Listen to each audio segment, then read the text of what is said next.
How does the house have an advantage in blackjack? The main advantage for the house is that in case of both players busting, you lose. No bust high hand wins equals equal outcomes blackjack equals slight edge for player at 6:5 odds tie equals push equals equal outcomes one player busts equals equal outcomes both players bust equals you lose. Copying the dealer is bad strategy. It means you can't split or double down in advantageous situations. The blackjack payout isn't enough to overcome that. Nearly perfect play that uses splits, double downs, and considers the dealer's up card is better but still not enough. Biggest reason is the house can win under more conditions than the player. If the house and the player both bust, the house wins.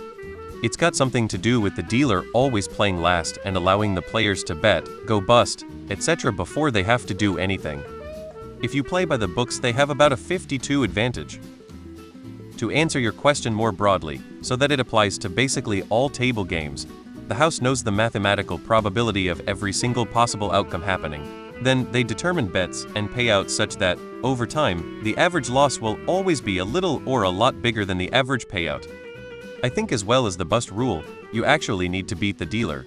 It's been a while since I played, so I'm not sure if that's the case. The dealer has perfect information within the limits of chance. You don't. It's math. Read Scarnes on cards. The house always wins. They don't make multi-billion-dollar casinos in Vegas because people are winning.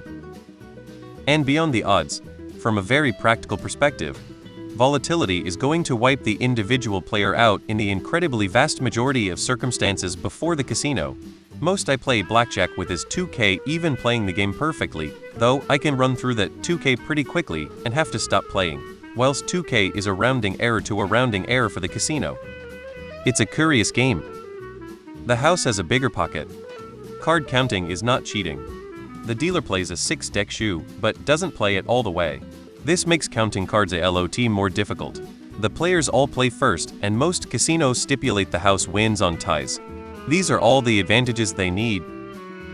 Actually, blackjack is pretty much the only game in which the house doesn't have the advantage, even though slight. The reason is because the house is required to draw in certain situations and is therefore more likely to bust. Not sure where you heard that, but it is exactly backwards to what I have known most of my life. Multiple decks in the shoe and an automated shuffler. No way to count that.